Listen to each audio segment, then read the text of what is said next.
Hola, buen día. Mi nombre es Juana Aurelia Cipriana Morales. Soy estudiante del doctorado en Estudios del Desarrollo Global por la UABC, la Universidad Autónoma de Baja California. Mis líneas de investigación son cambio climático, conflictos socioambientales, tanto en América Latina como en América del Norte. Sean bienvenidos a esta pequeña charla. Antes de comenzar, me gustaría agradecer a los organizadores del Congreso Internacional Iberoamericano por este espacio. Considero realmente importante reflexionar los aportes de América Latina para la sociedad internacional, desarrollados y reflexionados desde Latinoamérica. Sin más preámbulo, comenzamos. El título de la ponencia es una aproximación a las aportaciones de la ecología política latinoamericana para el análisis de los conflictos socioambientales. ¿Qué es la ecología política? Pues bueno, la ecología política es un enfoque, un campo en construcción que busca analizar la relación de los seres humanos con la naturaleza, propone el entendimiento de la naturaleza en sus particularidades biológicas, químicas, físicas y geológicas, pero entrelazada inevitablemente con un componente político que influye en su producción y reproducción. De ahí que se retome el término de ecología en un sentido polisémico, desbordando a la ecología como disciplina ligada a la biología. De hecho, la ecología dentro de las ciencias sociales tiene ya una historia considerable. Se adopta en la década de 1960 en un ámbito de preocupación por su ausencia en las ciencias sociales. Incluso algunas disciplinas le brindan un espacio particular, especial. Por ejemplo, tenemos la antropología ecológica, la economía ecológica, la agroecología, la historia ecológica, también llamada historia ambiental, un poco menos llamada ecohistoria. Dentro de la ecología política, lo ecológico entonces se va a retomar en su definición amplia y lejos de pretender o explicar con las reglas del funcionamiento de los ecosistemas de un orden biológico al mundo social. ¿Existe un consenso sobre adjudicar el uso del término o los primeros usos del término ecología política a un antropólogo estadounidense llamado Eric Wolf, el cual analizó la propiedad como resultado de las relaciones ecosistémicas, jurídicas, culturales y económicas? No obstante, los posteriores trabajos se distanciaron de los análisis de Wolf, pero mantuvieron algo particular, que era el diálogo con diversas disciplinas, ¿no?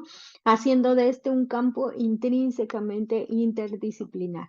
En términos generales, se reconoce la influencia de la historia ambiental en la ecología política y aunque dentro de esta se habla de una naturaleza problematizada y politizada, sus intereses de análisis tienen matices regionales. De manera muy general, se reconocen cuatro ecologías regionales: la francesa, la estadounidense, la anglosajona y la latinoamericana.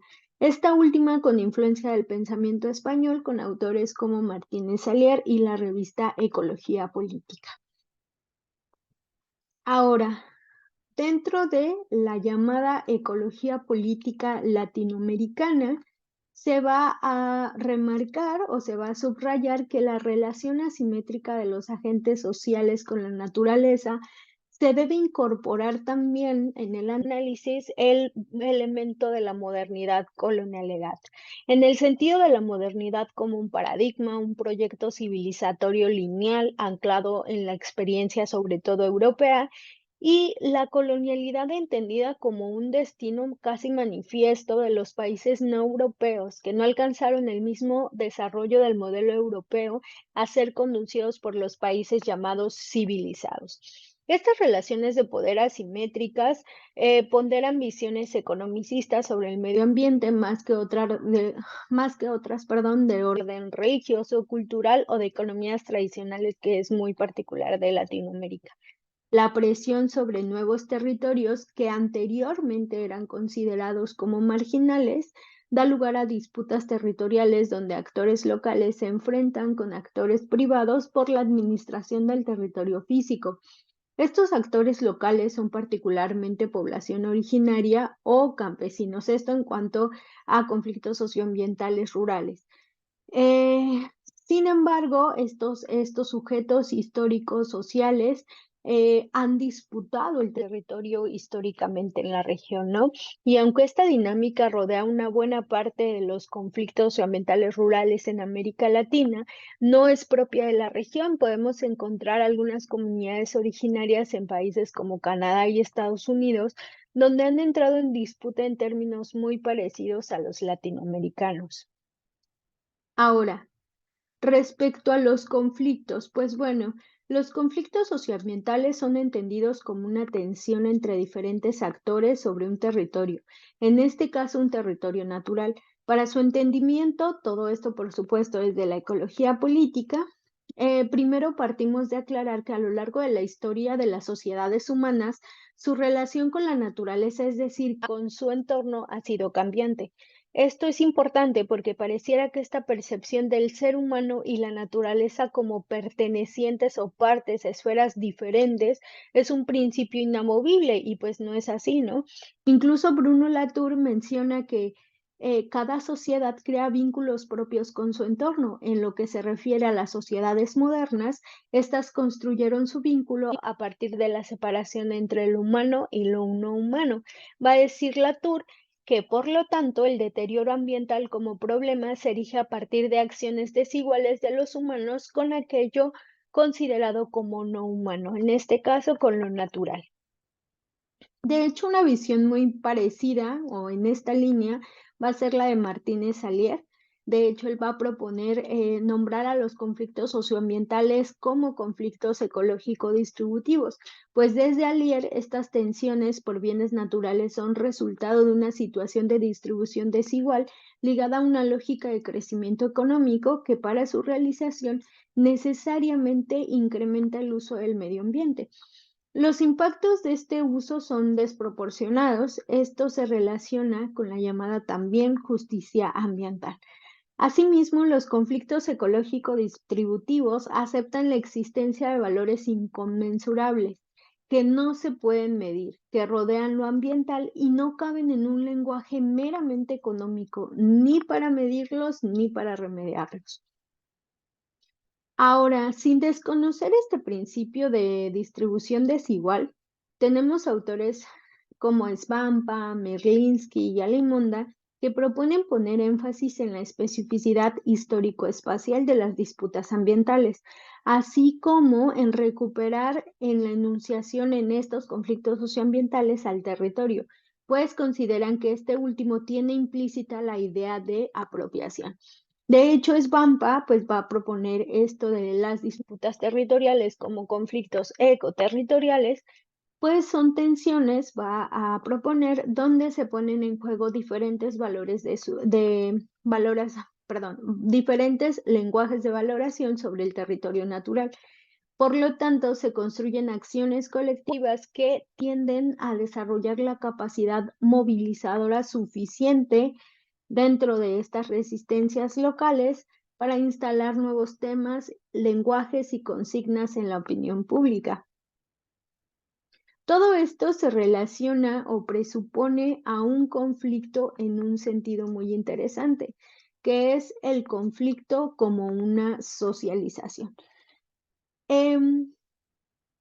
¿A qué nos referimos con una socialización? Es decir, esto en contraposición, perdón, a una visión funcionalista donde el conflicto es considerado como un elemento anómalo que pone en riesgo a la sociedad en su totalidad. En este sentido del conflicto como socialización, va a proponer Simmel que caracteriza la vida social como resultante de dos fuerzas contradictorias, no solamente de la cooperación, sino también de la lucha o del conflicto. Va a decir Simmel que es ingenuo considerar que la sociedad se conforma meramente de voluntades de cooperación, ¿no? El conflicto social, por lo tanto, desborda calificativos positivos o negativos. El conflicto es una consecuencia histórica y social con diversos efectos que cambian al ser medidos en diferentes escenarios. En este sentido es que se habla de la productividad del conflicto. De aquí que Svampa, por ejemplo, mencione la capacidad movilizadora que surgen de los conflictos ecoterritoriales. Y pues bueno, entonces, ¿cuál es la propuesta desde América Latina. Pues la propuesta es analizar el conflicto socioambiental como una tensión de grupos sociales con distintos lenguajes de valoración sobre el territorio, como parte de la materialidad y condición primaria de existencia que se legisla, se nombra, se significa y se usa, pero que físicamente es dinámico, es decir, distanciándose un poco de una idea tradicionalista de un territorio vacío, solamente con características biológicas, químicas, físicas, como un mero contenedor de reflejo de relaciones sociales. Como dirá Efraín León, el territorio es un arma política, un vínculo entre la base material, la práctica política y el proyecto político, que inevitablemente involucran cuestiones de apropiación, producción, distribución y gestión de recursos naturales. Asimismo, estas disputas evidencian procesos de distribución ecológica desigual, colonización y extractivismo. Estas dinámicas también pueden identificarse en otros espacios, como anteriormente lo habíamos mencionado, como es el caso de Canadá, por ejemplo, en el conflicto de las primeras naciones en las llamadas arenas bituminosas, o en Estados Unidos, los conflictos con las comunidades originarias que enfrentaron en contra del proyecto de oleoducto Keystone, ¿no? Y bueno, por último, pues como lo va a expresar muy bien Alimonda, probablemente lo diferencial de esta perspectiva, y se refiere a la ecología política latinoamericana, sea su pretensión de ser un lugar de enunciación latinoamericano. Esto implica reconocer ámbitos teóricos y territoriales ajenos a las grandes tradiciones consolidadas de la geopolítica del pensamiento occidental. El argumento central es que la marca de origen de lo latinoamericano se asienta en el trauma catastrófico de la conquista y en la integración subordinada y colonial en el sistema internacional. En este sentido, entonces, la ecología política latinoamericana da un lugar relevante a la experiencia histórica que implicó la colonización europea como ruptura de origen de lo particular, heterogeneidad y ambigüedad de las sociedades latinoamericanas. Esto, pues bueno, creo que esto sería todo por mi parte. Espero y quedo al pendiente de sus comentarios. Muchísimas gracias si llegaron hasta aquí.